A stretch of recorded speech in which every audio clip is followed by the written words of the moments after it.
जय हिंद दोस्तों, बहुत बहुत स्वागत है आप सभी लोगों का राजर्षि क्लासेस पे। यहाँ पर ये आप सभी लोगों के लिए एक बहुत ही बड़ी गुड न्यूज़ है कि यहाँ पर अब हम यूनिट वाइज जो है मैराथन करने वाले हैं। आपके पूरे के पूरा जो पेपर है इंक्लूसिव एजुकेशन का, तो यहाँ से बिल्कुल अगर आप जो जितने भी आपके क्लासेस में ये हों 2 या 3 मैराथन जितने भी हों, अगर आप वो कंप्लीट देख लेते हैं तो इस चीज़ की गारंटी मैं आपको देती हूँ कि एग्ज़ाम हो या कहीं भी किसी भी कॉम्पिटिटिव लेवल पे भी अगर इंक्लूसिव एजुकेशन इन डेप्थ में पूछता है तो आप एक सिंगल क्वेश्चन भी छोड़ कर नहीं आएंगे।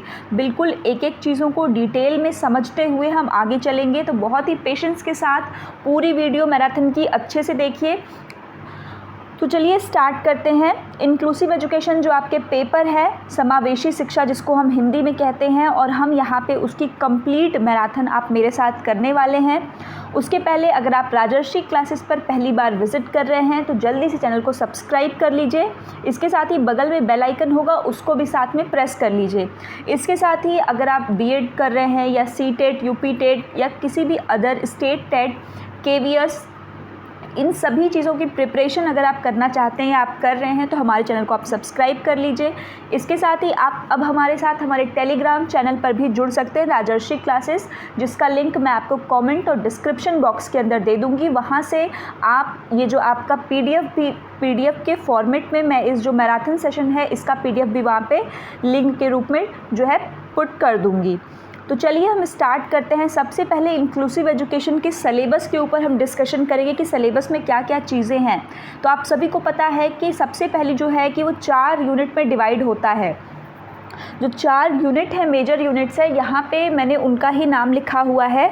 तो सबसे पहला आपका क्या है, खुद इंक्लूसिव एजुकेशन है, जिसके अंदर हम उसके मीनिंग को समझते हैं कि क्या होता है, कॉन्सेप्ट, नीड, ये सारी चीज़ें। और उसी का पार्ट बी, जैसे यूनिट 1 है तो उसका part A, part B. Second आपका जो है यूनिट 2, वो है डोमेन्स ऑफ इंक्लूसिव एजुकेशन, कि किन किन क्षेत्रों को इंक्लूसिव एजुकेशन जो है वो कवर करता है। इसमें भी एक चीज़ आप ध्यान रखिए कि यहाँ पे सारे डोमेन्स की बात नहीं करता है, जो आपको पढ़ना है वही। तो हमारे सिलेबस में जो है हम उसको ही पढ़ने वाले हैं। इसके साथ ही इंस्ट्रूमेंट ऑफ इंक्लूसिव एजुकेशन, मतलब इंक्लूसिव एजुकेशन तक पहुँच बनाने के लिए हम किन किन इंस्ट्रूमेंट्स का जो है वो यूज़ करते हैं, किन किन तरीक़ों से, कौन कौन सी पॉलिसीज़ के थ्रू हम यहाँ तक जो है इंक्लूसिव एजुकेशन का जो लक्ष्य है उसको पूरी तरीके से कवर करते हैं। और जो 4th यूनिट है आपका, वो क्या है, evaluation practices related to inclusive education, मतलब जो मूल्यांकन की जो प्रैक्टिसेस हैं उसके बारे में, मतलब कह सकते हैं आप कि समावेशी शिक्षा से संबंधित जो मूल्यांकन की प्रथाएं हैं, इसमें आकलन, मूल्यांकन के बीच में अंतर, क्या क्या क्षेत्र हैं, इन सभी चीज़ों को आप यहाँ पर मेरे साथ बिल्कुल अच्छे से डिटेल में पढ़ने वाले हैं। तो देखिए आपका यूनिट 1 यही है। यूनिट 1 का जो पार्ट ए और पार्ट बी है, जिसमें पार्ट ए में आप मीनिंग, कॉन्सेप्ट और उसके नीड को समझते हैं, और यूनिट बी में आप पॉलिसीज़ और प्रैक्टिसेस को देखते हैं विच हिंडर्स इंक्लूसिव एजुकेशन। सेशन आपका बाइलिंगुअल रहने वाला है, क्लियर। तो कोई भी बच्चा अगर यूपी बोर्ड से है या कोई सीबीएसई से है तो ये दोनों के लिए उतनी ही हेल्पफुल रहेगी। तो हिंडर्स का मतलब होता है बैरियर्स, कि कौन कौन सी ऐसी चीज़ें हैं जो कि इंक्लूसिव एजुकेशन के रास्ते में क्या बनती हैं, बाधा का कारण बनती हैं, क्लियर। अब देखिए इसके बाद अब स्टार्ट करते हैं हम meaning, concept and need of inclusive education. तो इसके तहत जिन जिन चीज़ों की हम बात करते हैं, तो सबसे पहले जो आपको लिखना है वो लिखना है आपको डेफिनेशन। डेफिनेशन में भी जैसे कि मैंने यहाँ पर एक सिंपल सी डेफिनेशन लिखी है, अगर आप 2 डेफिनेशन अगर आप याद कर लेते हैं इंक्लूसिव एजुकेशन की तो बहुत अच्छा है, क्योंकि इंक्लूसिव एजुकेशन आपका पूरा पेपर ही है। तो आपको बहुत सारे ऐसे क्वेश्चंस मिलेंगे जिनको आपको इस डेफिनेशन को यूज़ करना, चाहे वो शॉर्ट आंसर टाइप हो चाहे लॉन्ग हो। तो inclusive education is the process of education, ये एक ऐसी प्रक्रिया है शिक्षा की which ensure the equal participation of all children, जो एंश्योर करती है क्या, equal participation of all the children in teaching learning process including with those disabilities. अभी तक जिसको बिल्कुल भी नहीं पता कि समावेशी शिक्षा कहते किसको हैं, तो देखिए समावेश, जिसमें कि सबका क्या हो, समावेशन, सबका सहयोग हो, सब भी उसमें सम्मिलित हों। तो अगर मैं आपको मोटी मोटा बताऊं तो सबसे पहले समावेशी शिक्षा ये जान लीजिए कि ऐसी शिक्षा प्रदान करना जिसमें आप सभी बच्चों को काउंट कर रहे हैं, सभी बच्चे, चाहे वो डिसेबल्ड हैं, चाहे वो नॉर्मल हैं, चाहे वो एक्सेप्शनल हैं, किसी भी प्रकार का बच्चा है आप उसको एक छत के नीचे पढ़ा रहे हैं, ऐसा कुछ मानना है समावेशी शिक्षा का। तो क्या है inclusive education? Inclusive education is the process of education which ensure the equal participation of all children in teaching learning process including with those disabilities. इसको हम यूनिवर्सल एजुकेशन भी कहते हैं, सार्वभौमिक शिक्षा। क्यों? क्योंकि ये सभी के हितों की बात करता है, सभी बच्चों के जो है पार्टिसिपेशन की बात करता है। अब देखिए इसके साथ ही आप यहाँ पे मैंने सिर्फ एक डेफिनेशन लिखी है, आप चाहें तो और भी डेफिनेशंस लिख सकते हैं। जैसे अगर मैं आपसे बताऊँ तो मुझे जो एक लर्न है, जो उमा तुली की डेफिनेशन है कि inclusion is a process by which school expand it resources to meet the learning needs, physical needs and emotional needs of all children. तो ये जो डेफिनेशन इसी प्रकार की आप अगर बुक से भी देखते हैं तो आपको बहुत सारी डेफिनेशन मिल जाएगी। तो आप जो है किसी भी एक राइटर की या शिक्षाविद की, एजुकेशनिस्ट की डेफिनेशन को वहाँ पे पुट कर सकते हैं डबल इन्वर्टेड कॉमा का यूज़ करते हुए। क्लियर? आफ्टर डेफिनेशन आप कैरेक्टरिस्टिक्स को जानें कि भाई क्या क्या विशेषताएं होती हैं, क्योंकि डेफिनेशन से अगर आपको कम समझ में आया तो उसके कैरेक्टरिस्टिक्स को पढ़ने के बाद जो इंक्लूजन है, जो इंक्लूसिव एजुकेशन है, समावेशी शिक्षा है, वो बिल्कुल क्लियर हो जाएगी। सबसे पहला ही पॉइंट, एजुकेशन फॉर ऑल। अब ये जो आपका एजुकेशन फॉर ऑल है ना, ये बहुत ही इम्पॉर्टेंट है। ये आपका EFA इसको शॉर्ट में बोलते हैं। क्या बोलते हैं? EFA। ये क्या है आपका? Education for all. क्या है? सभी के लिए शिक्षा, कोई भी बच्चा शिक्षा से वंचित नहीं रहेगा, नो डिस्क्रिमिनेशन। इंक्लूसिव एजुकेशन में हम किसी के साथ डिस्क्रिमिनेट नहीं कर रहे हैं, ना तो फिजिकल बेसिस पे, ना मेंटल बेसिस पे, ना ही उसके सोशल बेसिस पे। फंडामेंटल राइट, हम सब जानते हैं कि एजुकेशन हमारा क्या है? फंडामेंटल राइट है। तो जब वो फंडामेंटल राइट है तो किसी बच्चे के प्रॉब्लम्स की वजह से आप उसको उस राइट से जो है डिप्राइव्ड नहीं कर सकते, दूर नहीं कर सकते। हेल्दी इन्वायरमेंट, इसका मतलब ये है कि इंक्लूसिव एजुकेशन हर एक बच्चे को, चाहे वो किसी भी फैमिली से आता हो, उसका कुछ भी प्रॉब्लम है, उसको एक हेल्दी इन्वायरमेंट देता है कि वो सोसाइटी में सभी के साथ अच्छे से इंटरेक्ट कर सकता है। आइडेंटिफिकेशन ऑफ डाइवर्सिटी, इसके साथ ही ये एक इम्पॉर्टेंट कैरेक्टरिस्टिक्स है इंक्लूजन का कि ये क्या करता है, जो विभिन्नता होती है, जैसे जो हमारा भारत है वो क्या है, उसमें जो है विभिन्नता में भी एकता है। तो ये उसका क्या करता है? आइडेंटिफिकेशन करता है। तो यहाँ पे आइडेंटिफिकेशन जो अलग अलग प्रकार के बच्चे हैं, कोई बच्चा हो सकता है विजुअली इम्पेयर्ड हो, कोई सुन नहीं सकता, कोई नॉर्मल है, कोई एक्सेप्शनल है, तो सभी के सभी जो डाइवर्स लर्नर हैं वो आपको एक ही क्लासरूम में, एक ही छत के नीचे देखने को मिलते हैं, और ये इसकी क्या है? खूबसूरती है। Clear? Participation of parents and society, इसके साथ ही जो पार्टिसिपेशन है उसमें पेरेंट्स और सोसाइटी सभी लोगों का है कि आप किस प्रकार से उसको स्मूथ रन कराने में मदद कर सकते हैं। इक्वल अपॉर्चुनिटी टू ऑल, इसके साथ ही सभी के सभी बच्चों को क्या किया जा रहा है? इक्वली अपॉर्चुनिटी दिया जाता है कि सब पार्टिसिपेट करेंगे, सब आगे बढ़ेंगे। अब इसके बाद कुछ प्रिंसिपल्स की बात कर लेते हैं। देखिए ये जो प्रिंसिपल्स हैं ना, ये आपके एग्ज़ाम में वो पॉइंट्स हैं जिनको कि आपको बहुत ज़्यादा लर्न करने की ज़रूरत नहीं है। जैसे अभी मैं आपको जो एक्सप्लेन कर रही हूँ, आपको ये चीज़ खुद रियलाइज़ हो रहा होगा कि इसमें कुछ उतना बहुत समझने वाली चीज़ नहीं, सिर्फ ये है कि पॉइंट आप रिकॉल कैसे करेंगे। राइट? तो ये पॉइंट्स जो मैं आपको दे रही हूँ, इसको अगर आप 2 बार भी अगर रिवाइज़ कर लेते हैं तो आप एग्ज़ाम में बहुत ही अच्छे से जाके इफ़ेक्टिव तरीके से लिख सकते हैं। तो इसीलिए मैंने इसमें पूरा के पूरा, जैसे मैंने देखा कि बहुत सारा बल्क मैटर मैंने इसमें आपको नहीं दिया है, सिर्फ और सिर्फ कीवर्ड्स को पकड़िए और कीवर्ड्स को ध्यान रख करके आप खुद ब खुद उस जो आपका आंसर राइटिंग है उसको आप बहुत ही अच्छे से कर सकते हैं। प्रिंसिपल्स में देखिए क्या है, क्या क्या सिद्धांत है। प्रिंसिपल ऑफ टुगेदरनेस, सभी बच्चे एक साथ रहेंगे, ये इसका प्रिंसिपल है। इक्वालिटी की बात करता है, भाई हम जो है क्या करेंगे? इक्वालिटी इन इक्विटी, इक्विटी के साथ जो है यहाँ पे समानता की बात करता है कि किसी को किसी भी जो है कास्ट के बेसिस पे, रिलीजन के बेसिस पे यहाँ पे डिस्क्रिमिनेट नहीं किया जाएगा। Equal participation, principle of participation, कि सबकी यहाँ पे क्या होगा? सभी का पार्टिसिपेशन होना बेहद ज़रूरी है। एक्सेप्टेंस, बच्चा चाहे कहीं से आए, एज ए टीचर आपको एक्सेप्ट करना, एक्सेप्ट उसको करना है। बच्चे के अंदर कोई कमी है तो आपको उसको एक्सेप्ट करना है और बच्चे को उसी के साथ क्या करना है? आपको आगे बढ़ाना है। नेक्स्ट आपका है इंडिविजुअल डिफरेंसेस। हम सब जानते हैं कि जो इंडिविजुअल डिफरेंसेस होता है, जिसको हम हिंदी में क्या कहते हैं कि आपका वैयक्तिक विभिन्नता। तो इंडिविजुअल डिफरेंसेस हर चाइल्ड में एग्जिस्ट करता है। हर पहला चाइल्ड जो है वो दूसरे चाइल्ड से जो है क्या होता है, अलग होता है। इवन जो ट्विन्स होते हैं वो भी अपने अंदर क्या करते हैं, डिफरेंसेस को लेकर के आते हैं। तो हर बच्चे की नीड अलग अलग है, हर बच्चे का इंटरेस्ट अलग अलग है, उसके अकॉर्डिंग जो है इंक्लूसिव एजुकेशन उन सभी के हितों की बात करता है। Opposite of exclusion. तो एक बात याद रखिएगा कि इंक्लूसिव एजुकेशन जो है हमेशा एक्सक्लूजन का ठीक उल्टा। जैसे इंक्लूजन, अभी मैं यहाँ पे IN कर दूँ तो इनका मतलब क्या होता है, अंदर की तरफ। तो इंक्लूजन मतलब आप इंक्लूड कर रहे हैं, और एक्सक्लूड जिसको कहते हैं ना, उससे एक्सक्लूजन बताए, मतलब कि आप बच्चे को बाहर निकाल दे रहे हैं। तो ये बिल्कुल निगेटिव वर्ड है, ये चीज़ याद रखिएगा। तो इंक्लूजन अपोजिट है एक्सक्लूजन का। इसी के साथ एक और वर्ड है आपका सेग्रीगेशन। सेग्रीगेशन भी जो है बच्चे को अलग थलग करना, तो ऐसा हमको बिल्कुल नहीं करना है। बच्चे को हमको अलग थलग नहीं करना है। चाहे सेग्रीगेशन कहे चाहे एक्सक्लूजन कहे, बोथ आर नेगेटिव वर्ड्स। तो इंक्लूसिव इसकी बिल्कुल भी बात नहीं करता है। Clear. Now need and importance. अब ज़रूरत क्या है भाई कि हम इंक्लूसिव एजुकेशन को क्यों लेकर आएँ, क्यों इसकी ज़रूरत है। जब कॉज जो है वही तो सबसे इम्पॉर्टेंट चीज़ है, क्यों। तो पहला जो रीज़न है वो है हेरिडिटरी फैक्टर्स। आपको मैं लास्ट में जो है, जब मैं ये मैराथन सीरीज़ कंप्लीट करवा दूंगी तो उसके बाद आपको मैं तकरीबन 10 to 15 इम्पॉर्टेंट, जो मोस्ट इम्पॉर्टेंट क्वेश्चंस होते हैं पेपर में जो रिपीटेड टाइम आते हैं, उसकी एक लिस्ट दे दूंगी, उस क्वेश्चन को एक्सप्लेन कर दूंगी। तो उस क्वेश्चन के बिहाफ पे आप समझेंगे कि आपको किस प्रकार आंसर राइटिंग करनी है। तो जैसे यहाँ पे जो मैंने आपको पॉइंट्स बताए ना, जैसे प्रिंसिपल्स बताए, कैरेक्टरिस्टिक्स बताए, अब नीड एंड इम्पॉर्टेंस पढ़ रहे हैं, तो ये पॉइंट्स आपको एग्ज़ाम में लिखना है। नीड ज़रूरत क्यों है, hereditary factor.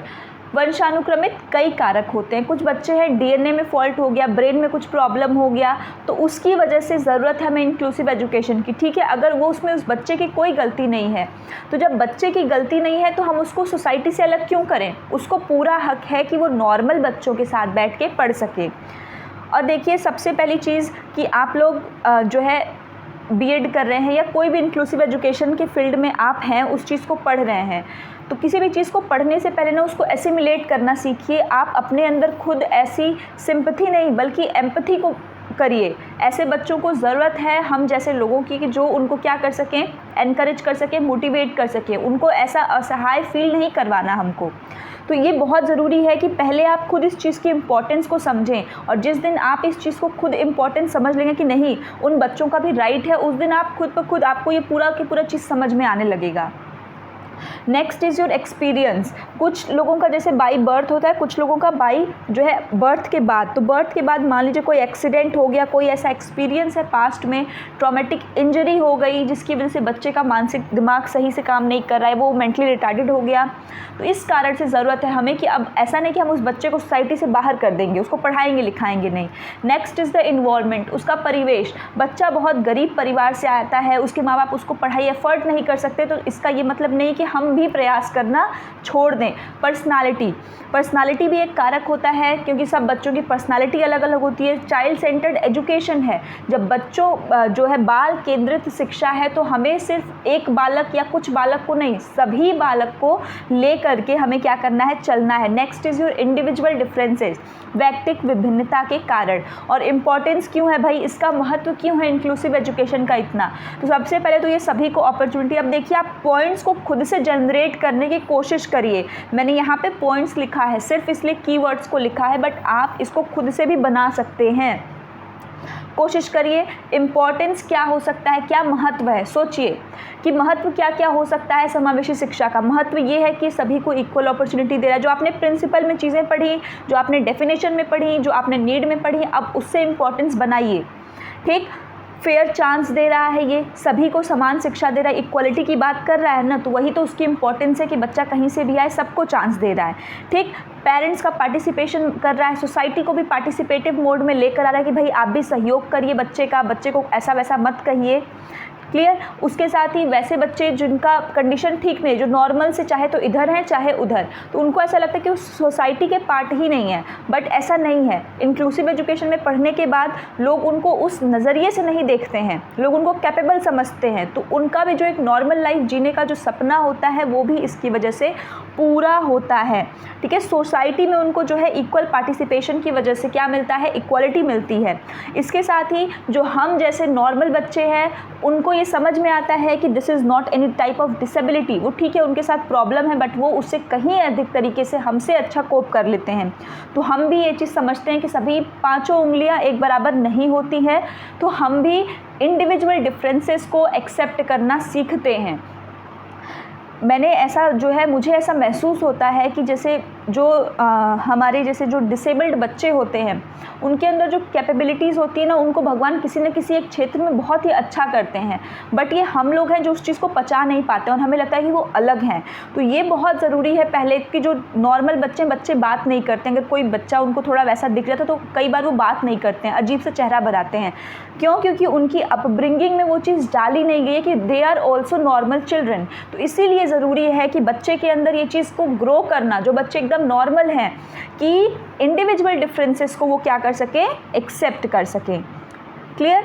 Here is one diagram. अब देखिए, जैसा मैं हर बार आपको कहती हूँ कि आप जब भी लॉन्ग आंसर को राइट करें, अदरवाइज शॉर्ट में तो उतना आपको नहीं, अगर है तो अच्छी बात है, वरना लॉन्ग आंसर में एक फिगर, चाहे वो ट्री डायग्राम, वेन डायग्राम, किसी के भी माध्यम से फिगर ज़रूर करिए। तो ये फिगर आप बना सकते हैं, ये इंक्लूसिव एजुकेशन को डिपिक्ट करता है, बताता है। इस फिगर को मैं आपको एक्सप्लेन कर देती हूँ। देखिए, सबसे पहली चीज़ यहाँ पे आपको दिख रहा है स्पेशल नीड के बच्चे हैं। एक मिनट, हाँ, यहाँ पे आपको अब दिख रहा है कि ये स्पेशल नीड का बच्चा है और ये मार्जिनलाइज्ड सेक्शन से है। क्लियर। मार्जिनलाइज्ड दैट मीन्स जिसको कुछ ना कुछ मतलब जो बहुत ही वैसे तबके से बच्चे आते हैं जिनके पास कोई उतनी खास व्यवस्था नहीं होती है। अब स्पेशल नीड वाले बच्चे भी मार्जिनलाइज्ड में जा रहे हैं और स्पेशल नीड वाले जो है इधर इंक्लूसिव में भी गए। तो इंक्लूसिविटी जहाँ पर थी, तो यहाँ पर अब जो स्पेशल नीड वाले बच्चे होते हैं, स्पेशल नीड वाले मतलब जो थोड़े से जिनके नॉर्मल से जो हटकर हैं, तो या तो वो डिसेबल्ड में आ जाएंगे, डिसेबिलिटी हो जाएगी, या उनका लर्निंग बैरियर। क्यों? क्योंकि बहुत बार ऐसा देखा गया है कि जो बच्चे जो है आपके डिसेबल्ड होते हैं ना, जो स्पेशल स्कूल में भेजा है, तो स्पेशल स्कूल में फ़ीस इतनी ज़्यादा होती है कि हर कोई अफोर्ड नहीं कर सकता। तो इसी कारण से वो उनके लाइफ में क्या हो जाती है, एक बैरियर का काम करने लगती है कि उनका अधिगम ही नहीं हो पाता है, लोग रोक देते हैं। ठीक, इसके साथ ही इन दोनों के बीच में स्ट्रॉन्ग इंटरेक्शन हो रहा है, किसके बीच में, डिसेबिलिटी और लर्निंग बैरियर। तो यहाँ पे साइको सोशल नीड जो है वो जनरेट होती है।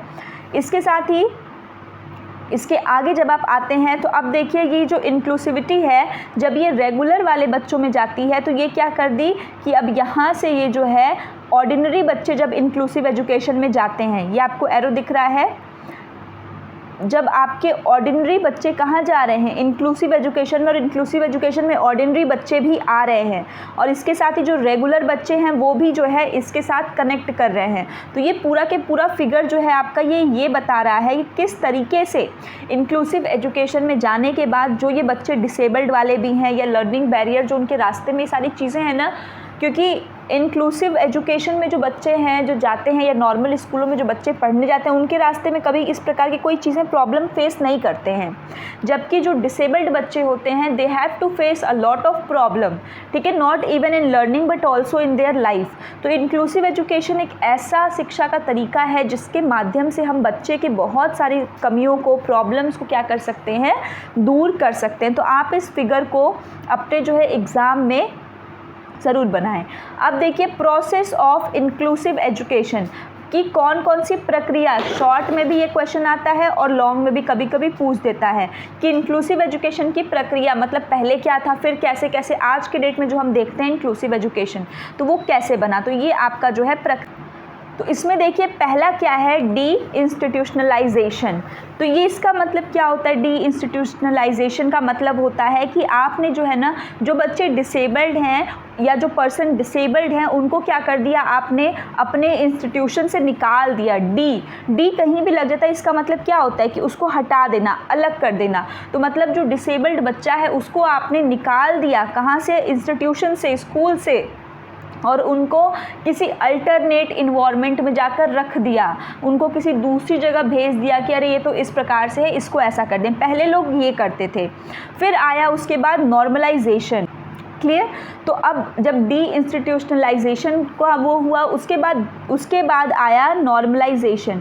नॉर्मलाइजेशन का मतलब देखिए, ध्यान से समझिएगा, इसका मतलब क्या है कि जो एजुकेशन है और उसके साथ साथ जो लिविंग इन्वायरमेंट कंडीशन है किसकी, उस बच्चे की। आप इसमें पूरे के पूरे में उन्हीं डिसेबल्ड बच्चों के बारे में जानेंगे कि जो डिसेबल्ड बच्चे हैं उनकी जो एजुकेशन है और जो लिविंग इन्वायरमेंट है उसको नॉर्मल बच्चों के एकदम क्लोज बनाना, मतलब उनकी तरह ही रखना, उनकी तरह और उनके जैसा करना। तो नॉर्मलाइजेशन का मतलब क्या है कि एजुकेशन और उनकी लिविंग इन्वायरमेंट कंडीशंस को क्या करना, सेम करना, क्लोज करना, एज नॉर्मल एज पॉसिबल। अब यहाँ पे एक चीज़ ध्यान दीजिएगा, नॉर्मलाइजेशन जो है ना, ये जो है एक इम्पॉर्टेंट टर्म को जो है बर्थ यहाँ पर देता है, जिसको हम शॉर्ट में कहते हैं LRE। आगे भी मैं इसके बारे में आपको बताऊंगी। LRE क्या है, लीस्ट रेस्ट्रिक्टिव इन्वायरमेंट। याद रखिएगा क्या है, लीस्ट रेस्ट्रिक्टिव इन्वायरमेंट। LRE आपका मतलब क्या होता है, LRE का कि यहाँ पर LRE लीस्ट का मतलब कम होता है ना, मतलब मिनिमाइजिंग द रेस्ट्रिक्शंस, कि जो रेस्ट्रिक्शंस है ना उनको कम करना, जो कि इम्पोज किया गया है इन्वायरमेंट द्वारा, सोसाइटी द्वारा, लर्निंग पे और लिविंग कंडीशन पे, किसके, जो हमारे डिसेबल्ड बच्चे हैं। समझ में आ रहा है। तो नॉर्मलाइजेशन ने किसको बर्थ दिया, तो normalization give birth to LRE। LRE क्या है आपका, लीस्ट रेस्ट्रिक्टिव इन्वायरमेंट। यहाँ पे क्या है, मिनिमाइजिंग द रेस्ट्रिक्शंस। कौन से रेस्ट्रिक्शंस, वो रेस्ट्रिक्शंस जो कि डिसेबल्ड बच्चों के ऊपर, उनके लिविंग कंडीशंस के ऊपर लगाई गई हैं, उनको जिस हद तक हो सके उसको कम करना, तभी तो हम उनको नॉर्मल के करीब ला पाएंगे। क्लियर। इसके बाद नेक्स्ट एक टर्म आता है इंटीग्रेशन। देखिए ये जो टर्म है ना, प्रोसेस, इसमें बहुत सारे लर्नर्स कंफ्यूज होते हैं, क्योंकि लोगों को लगता है इंटीग्रेशन एक ही चीज़ है, मेन स्ट्रीमिंग एक ही चीज़ है, इंक्लूजन भी इंटीग्रेशन का पार्ट है स्पेशल। तो यहाँ पे उन चीज़ों का डिफ्रेंशिएट मैं आपको बता रही हूँ, बहुत ही ध्यान से समझिएगा। इंटीग्रेशन क्या है, इंटीग्रेशन आप कह सकते हैं कि सेग्रीगेशन जो होता है ना, ठीक उसका अपोजिट। जैसे इंक्लूजन का अपोजिट हमने एक्सक्लूजन देखा, वैसे ही इंटीग्रेशन का अपोजिट आपका क्या हो जाएगा, सेग्रीगेशन। इंटीग्रेशन क्या है कि बच्चे जो थे हमारे डिसेबल्ड, अब उनको जो है नॉर्मल की तरह, पहले तो लिविंग कंडीशन देना चालू किया गया, अब उनको क्या किया गया, रेगुलर स्कूल में प्लेसमेंट मिल गई।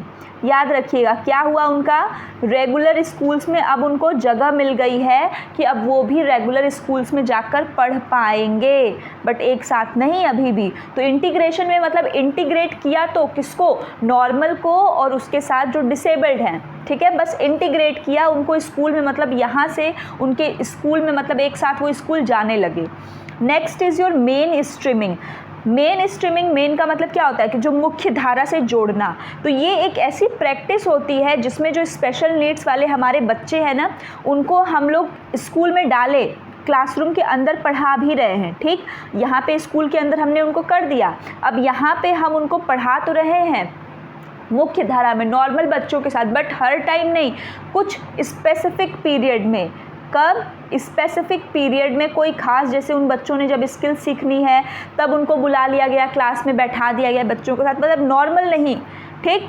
तो मेन स्ट्रीमिंग समझ में आया कि यहाँ पे क्या है, is the practice of educating students, वो स्टूडेंट्स जो कि स्पेशल नीड से थे, जो रेगुलर क्लासेस के लिए, रेगुलर क्लासेस में उनको बैठाया जाता है स्पेसिफिक टाइम पीरियड में, जिस प्रकार की उनको स्किल सीखनी है, ठीक। ये एक तरीके से आप कह सकते हैं कि टेम्परोरी, क्यों, क्योंकि हमेशा तो नहीं बैठ रहे हैं ना, तो टेम्परोरी इंस्ट्रक्शन का तरीका है।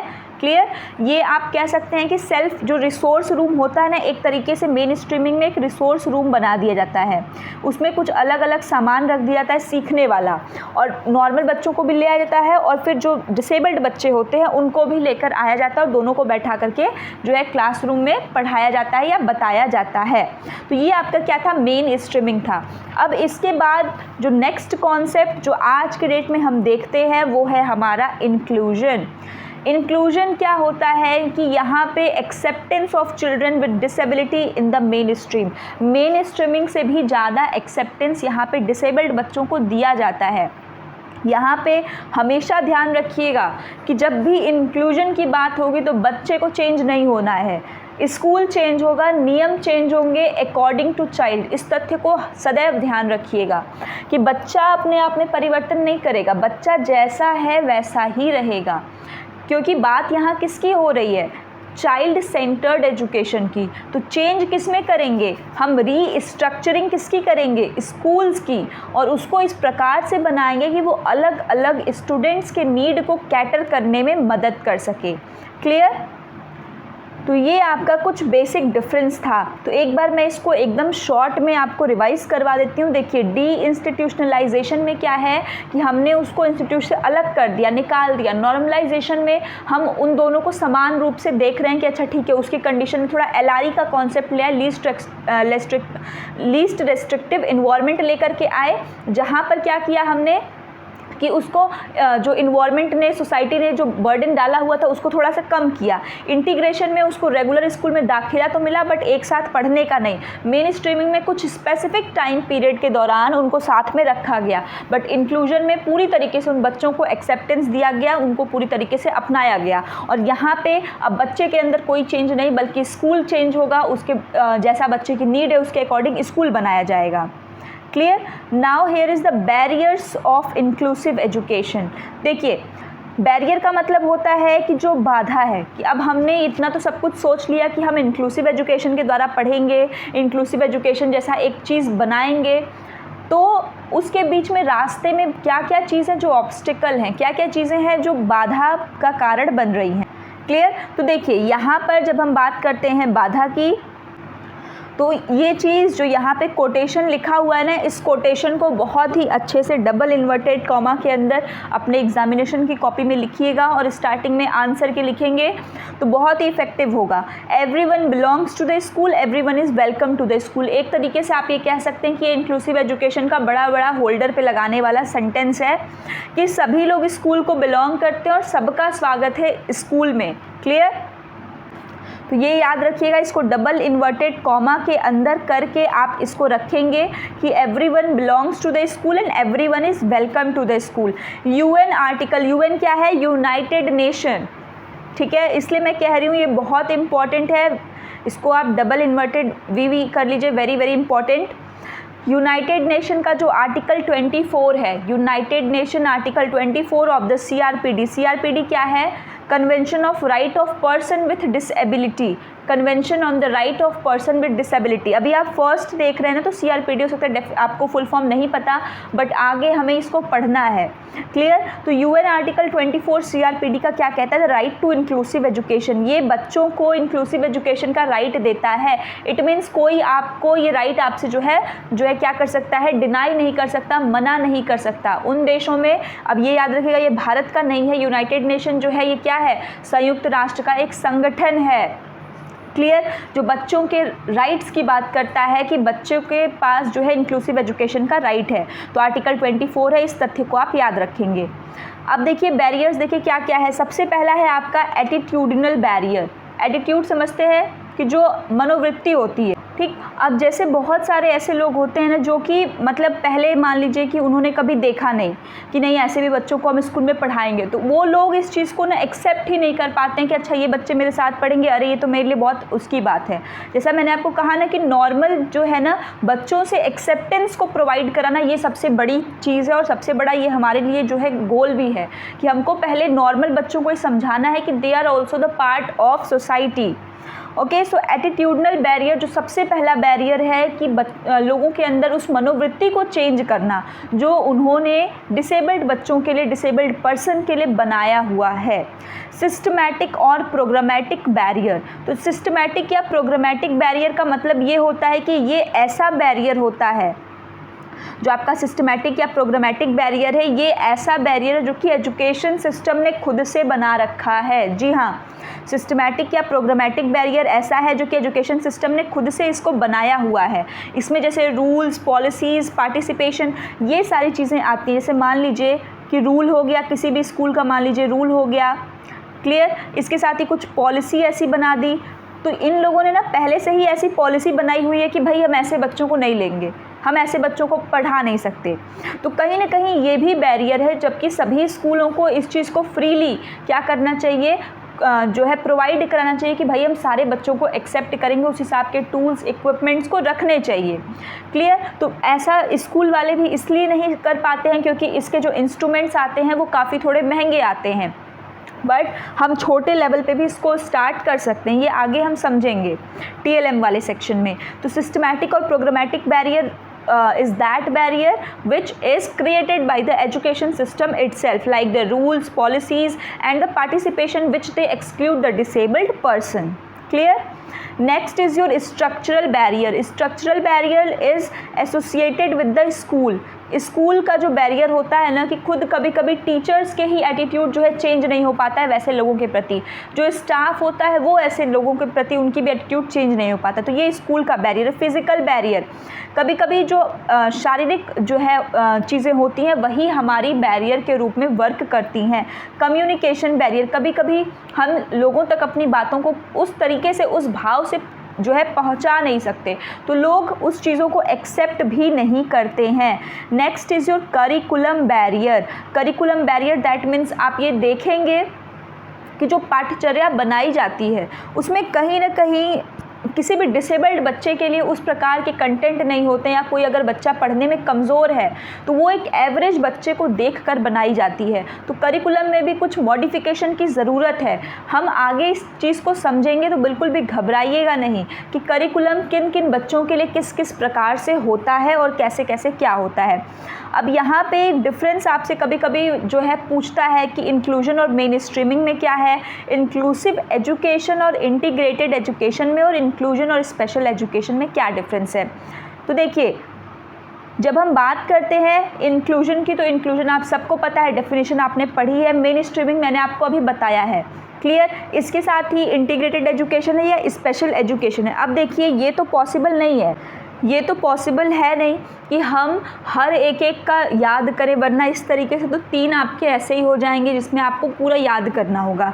तो यहाँ हम जिस चीज़ का यूज़ करेंगे वो है स्मार्ट वर्क। इसमें मैं आपको अभी एक ऐसा मास्टर आंसर बताने वाली हूँ कि जिसको देखने के बाद आप सच में कहेंगे कि इतने ईजी तरीके से हम डिफरेंस क्या कभी किसी का याद कर सकते हैं।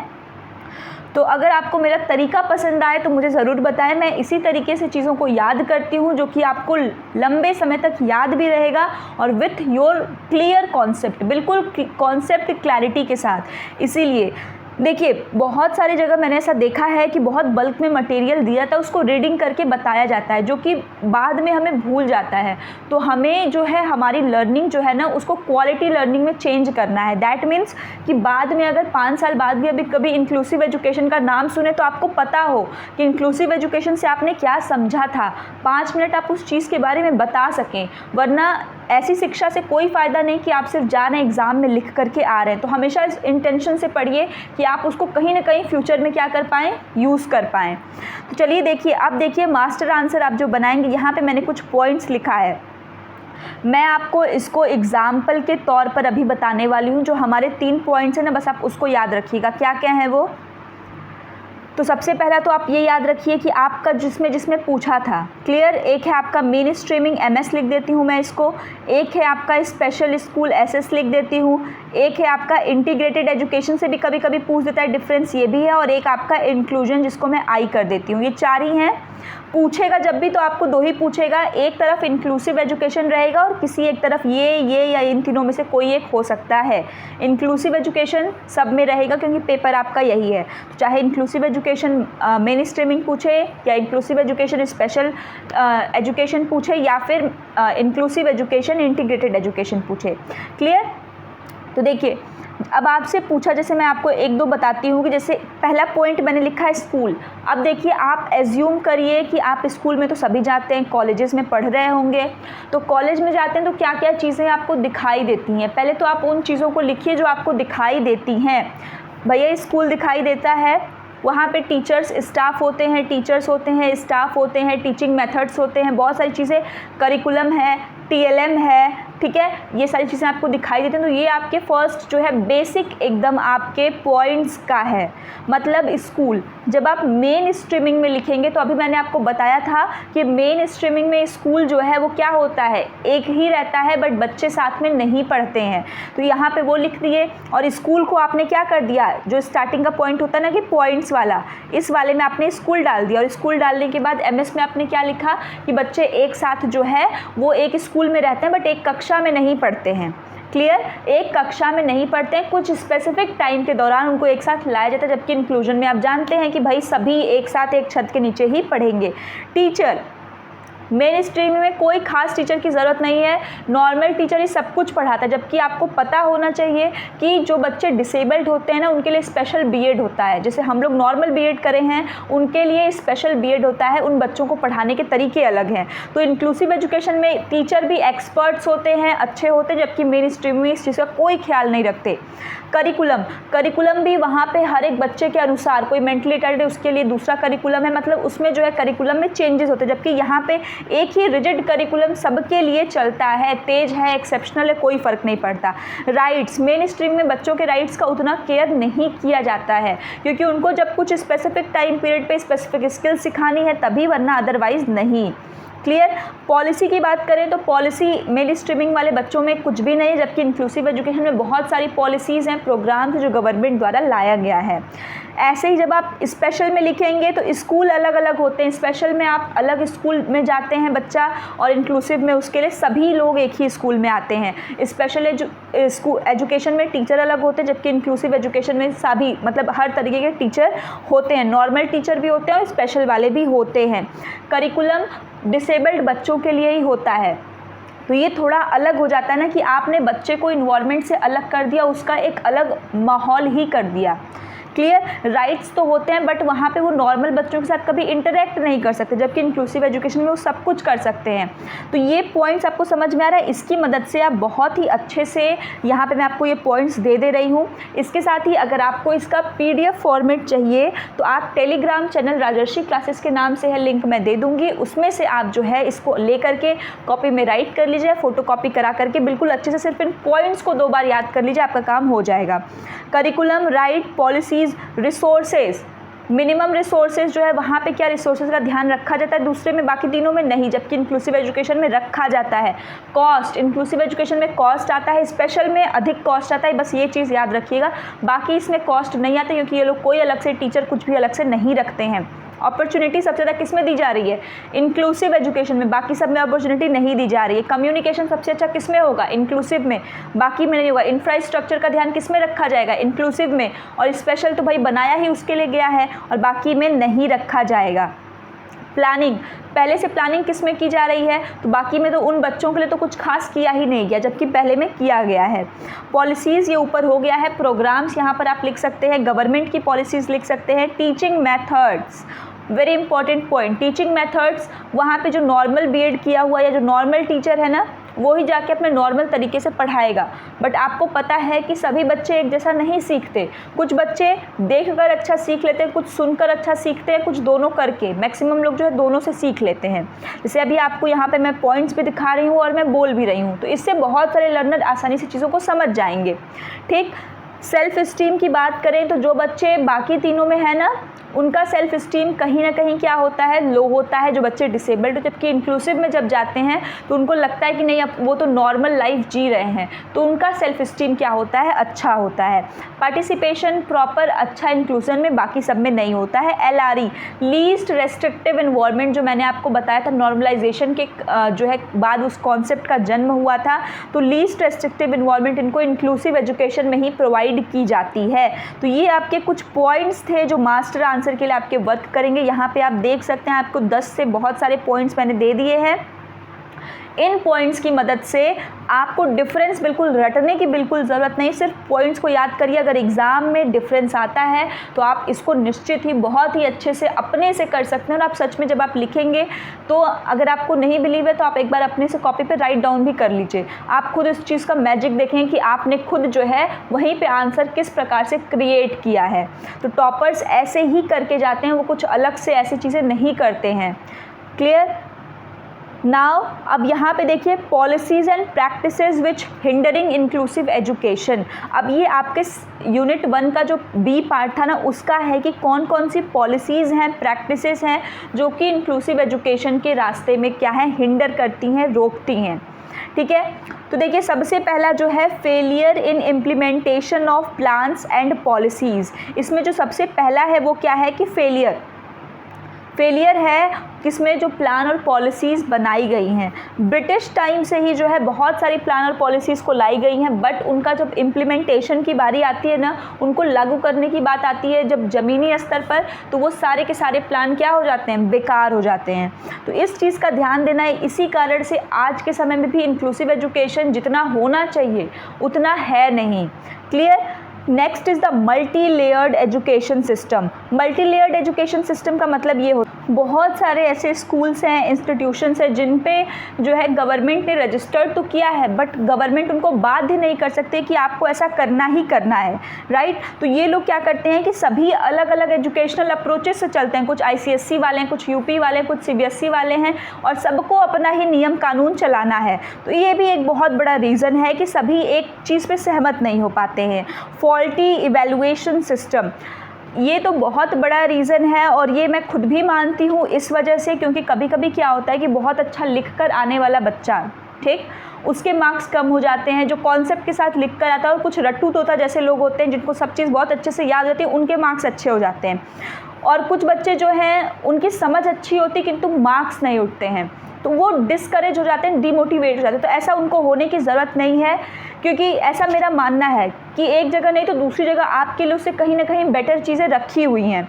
बट कहीं ना कहीं जो हमारा एजुकेशन सिस्टम है ना, उसका जो इवैल्यूएशन सिस्टम है, मूल्यांकन करने की प्रणाली है ना, वो बहुत ही जो है बेकार है। यहाँ पे एग्जामिनेशन का डर, डिप्रेस्ड और बच्चे डिमोटिवेट हो जाते हैं, ये लोग ऐसा सिस्टम रखे हैं। सबके लिए आप एक जैसा प्रावधान कैसे कर सकते हैं? सभी क्या एक साथ एक समान पेड़ पर चढ़ सकते हैं? नहीं चढ़ सकते। तो आप सबको एक तराजू में नहीं तौल सकते। बट हमारे यहाँ का एजुकेशन सिस्टम उसी इवैल्यूएशन सिस्टम को जो है अपनाता है। ठीक, अब धीरे धीरे सभी चीज़ों में सुधार है, तो इसमें भी मुझे उम्मीद है कि होगा ही। तो ये भी एक बहुत बड़ा कारण है इवैल्यूएशन सिस्टम, जिसकी वजह से जो है क्या होता है, इंक्लूसिव एजुकेशन के गोल को हम अचीव नहीं कर पाते हैं।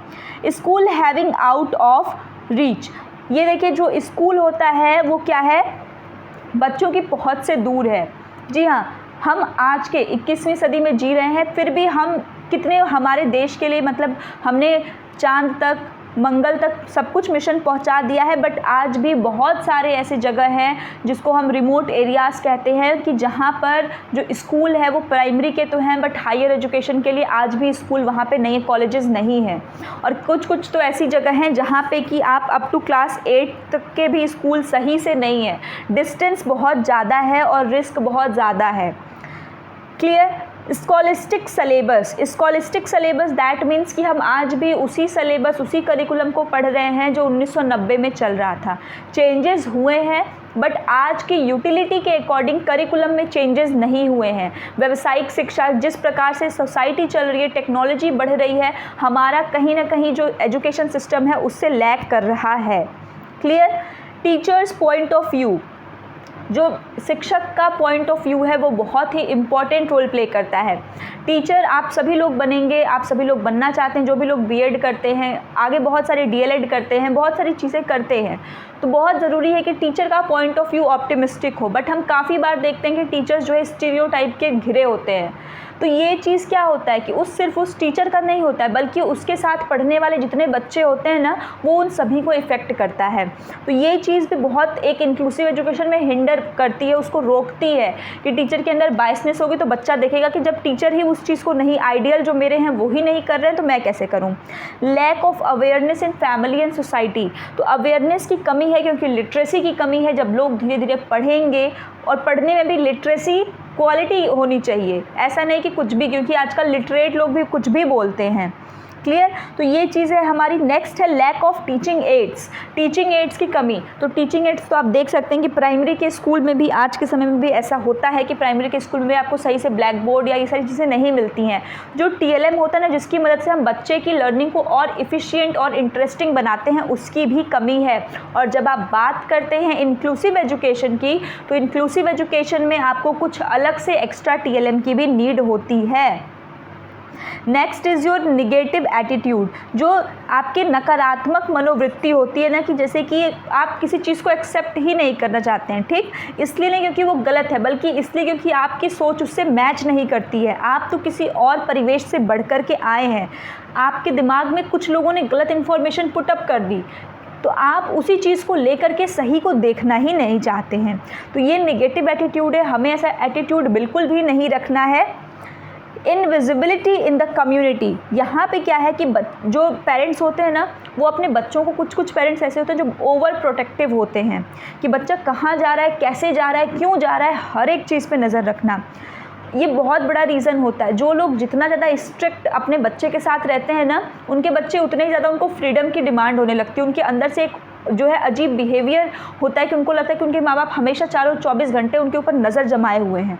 तो ऐसा हमको नहीं करना है।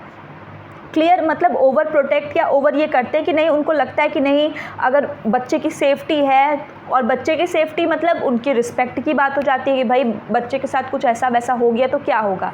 तो बच्चे को क्या करना है, आपको फ्रीडम देना है, आपको बच्चे को छोड़ना है, जो कि इंडियन पेरेंट्स उतना नहीं कर पाते हैं। ऐसा नहीं कि आप उसको एकदम छोड़ दीजिए, बट फिर भी हमारे देश में ऐसा नहीं हो पाता है। इस कारण भी इंक्लूसिव एजुकेशन क्या है, वो बाधित है। क्यों? क्योंकि बच्चे के दिमाग में जो चीज़ें जाती हैं वो कहीं ना कहीं अपने पेरेंट्स, अपने टीचर्स, उन्हीं की बात तो सुनता है। अगर मम्मी ने कहा कि बेटा उससे बात मत करो, तो बेटा उससे बात नहीं करेगा, क्योंकि उसकी मम्मी कह रही हैं और वो सही कह रही हैं। तो ये भी ज़रूरी है कि कहीं ना कहीं हम गलत चीज़ों को होते हुए देखकर भी सोसाइटी में, कम्युनिटी में आंखों को बंद कर लेते हैं।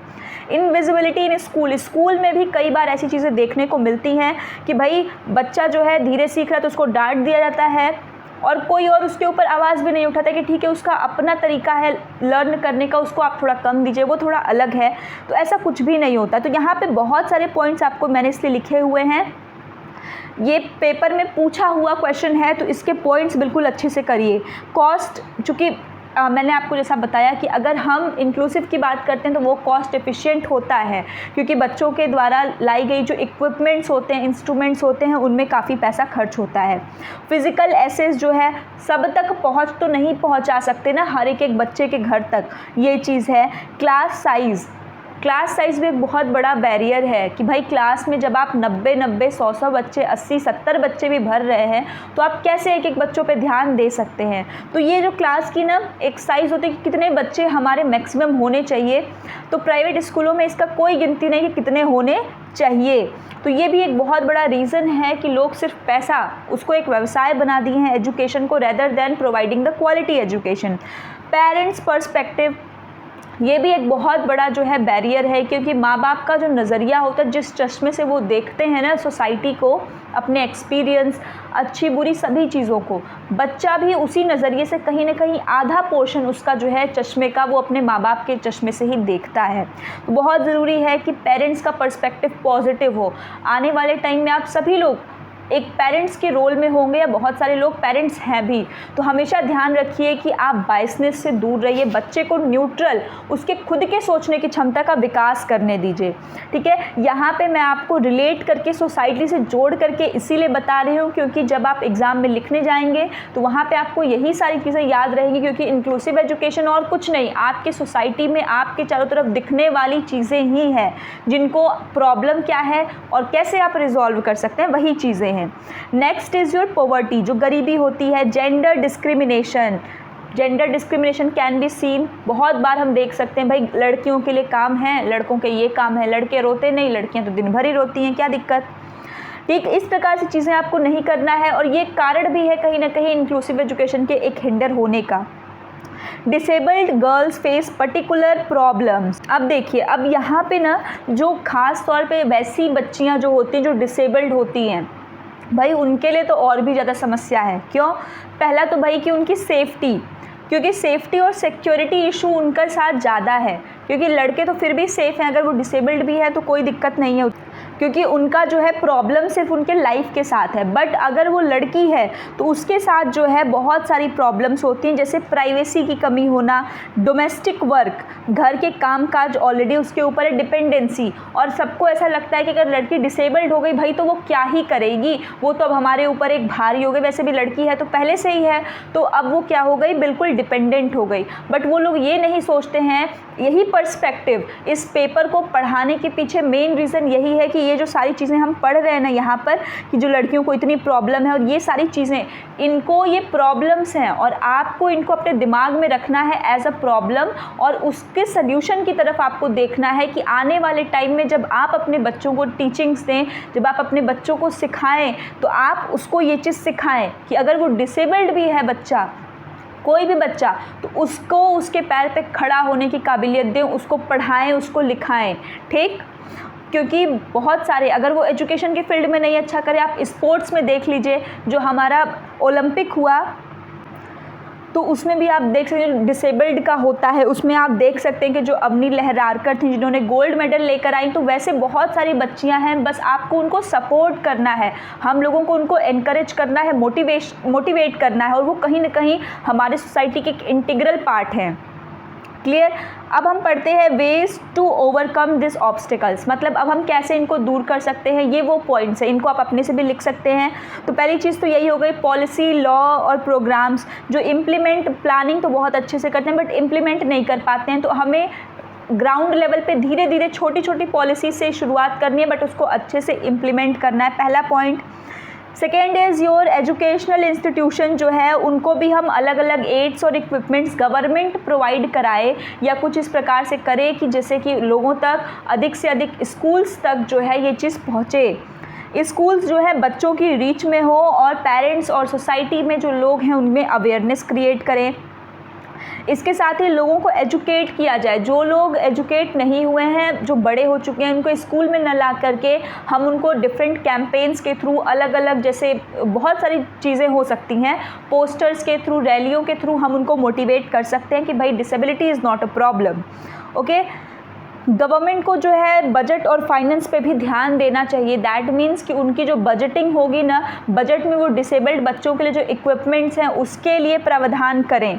क्लियर। यहाँ पे एग्जाम्पल आप लिख सकते हैं, can be witnessed in the landmark international United Nation convention of the right of person with disabilities in 2006।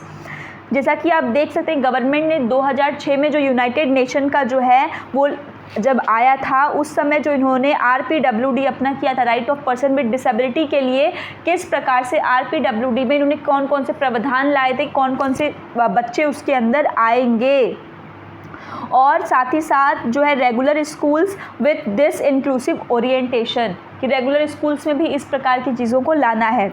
इसके साथ ही कॉन्स्टिट्यूशनल प्रोविज़न क्या क्या है इंक्लूसिव एजुकेशन का, इसको बहुत अच्छे से सबको याद कर लीजिएगा, आगे हम इसके बारे में पढ़ेंगे भी।